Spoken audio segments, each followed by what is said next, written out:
Hey guys, Kerry Day and Caleb Janowski with the Day team at Cornerstone Home Lending coming at you with a quick update. We've been going over the past couple months a lot of the same conversations that we've been having with clients, some who are locking an interest rate for a purchase or some who are potentially reaching out about a refinance. And so rather than kind of giving you an economic update, I wanted to give you or go over a couple questions that we've been hearing most commonly. Number one is, Kerry, what is driving mortgage interest rates? What makes them go up? What makes them go down? Yep. So the Fed has a dual mandate, we call it, and that is maximum employment and price stability or low inflation, right? And so number one, they're looking to see a strong jobs market. That's what they want. Because when jobs start to soften, then they think, okay, how do we increase spending so that we can increase hiring?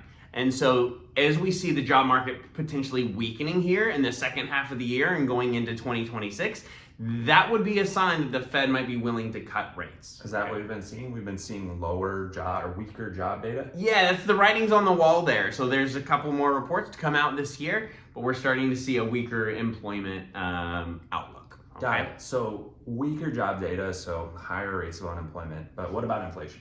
Yeah, so inflation has been sticky since COVID, right? But it's starting to come down, and that's important because the Fed doesn't want to increase people to spend too much money by lowering rates until they feel like inflation's in control.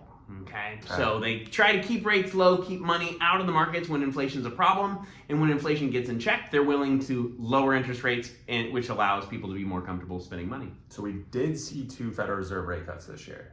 How did that impact mortgage interest rates? Yeah, so all in all, mortgage interest rates are down on the year. They started the year closer to 7+%, and they're now in the mid to low sixes in many cases. In the short term, Fed rate cuts don't always result in lower interest rates. Long term, typically they do. If you give it enough time, interest rates moving down in one sector leads to interest rates lower in other sectors. So we are hopeful for a Fed rate cut in December. We'll see if that happens. There's still more to be determined there. And as we look out to 2026, we're hopeful for a couple more rate cuts as well. There's going to be a lot of turnover in the Fed, a lot of change with the new administration, putting their Fed officials in charge, in power, which we'll see that turnover in 2026. So a lot to come there with the Fed, but hopefully it will lead to lower mortgage rates as the Fed funds rate hopefully goes lower over time. So the last question we hear most often, or at least I hear a lot when I'm having annual mortgage reviews, is when can I refinance? Yeah, so when we talk about refinancing, really what we're looking at is the cost benefit. And so if you're thinking about refinancing, but you're not sure if now is the time or when might be the time, I think where you start is what would be a meaningful monthly savings for you?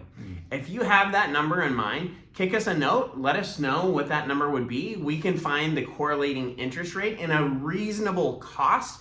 And then if we're not there today, then we'll put a note in our tracker. And when the market gets there, we will reach out. So we will proactively look for opportunities for you to pull a trigger on that number that makes the most sense for you and your family.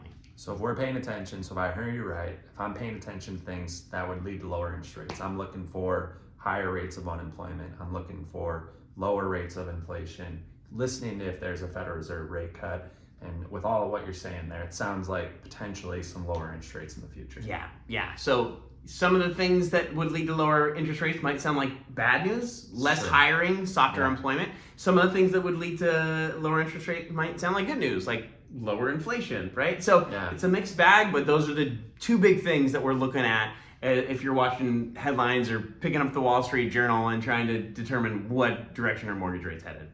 Got it. Well, if you made it this far in the video, we sure appreciate your support, and we appreciate you guys sticking around watching this. If you have questions for us, please don't hesitate to reach out, whether you're a realtor, whether you're a client, or someone else who stumbled on this video.